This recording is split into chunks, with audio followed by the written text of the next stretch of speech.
What are some of the challenges or pitfalls you see with AI specifically to kind of what we do with content and marketing? Yeah.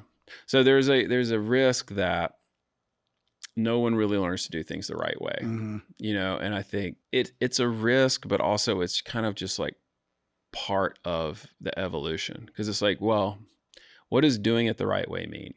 Because like Yeah. when I started off in film and video, I didn't have a colored monitor on my camera because they didn't exist. Well, does anyone who work here know how to do that?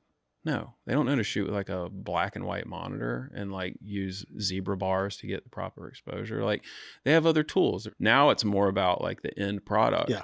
So like you have an eye to where you look at it at the end and you can be like, that's good. And so that's kind of like this evolution of technician, creative, entrepreneur. Because like an entrepreneur, to make money, should be able to look at something and be like, that's good. That my marketing content is good. It's going to reach my audience. Mm-hmm. If you're a good business owner, you should be able to look at that and know that. You don't necessarily need to know how to make it good. Yeah. Because, AI should be able to help you solve those problems and other creative tools.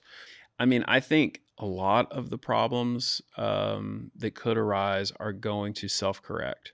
Things like everyone's content looking the same, trying to use AI to replace video people, even, using AI to replace video content, like using avatars or not needing to, film something or whatever. But yeah, what are your thoughts? Yeah, I think fake content is right now the biggest concern for me, just because it's hard to discern in some cases what's AI and what's not, especially if you're not tuned into it. Mm-hmm. So I think that's a concern, but I think hopefully that'll be resolved at some point. There's a lot of concerns for things that are really more applicable to the AI technologies, like bias in the system and stuff like that. So we've already seen some of those problems, and being influenced by the training content, because the systems are only as good as the way that they're trained and the prompts that you put in there. And so that influences it as well. So I think some of those, but then the misapplication, I think, is, whenever we have this new technology, I think there's some assumptions built about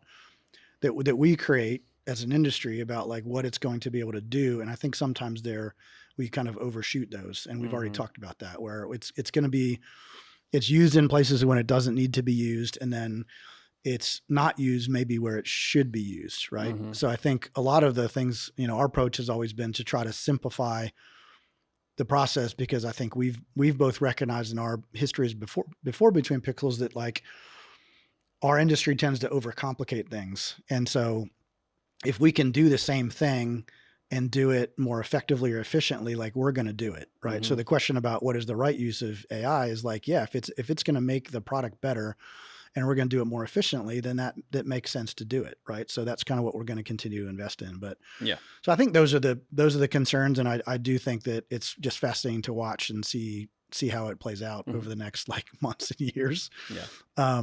Cause it is definitely a big change to how we do things.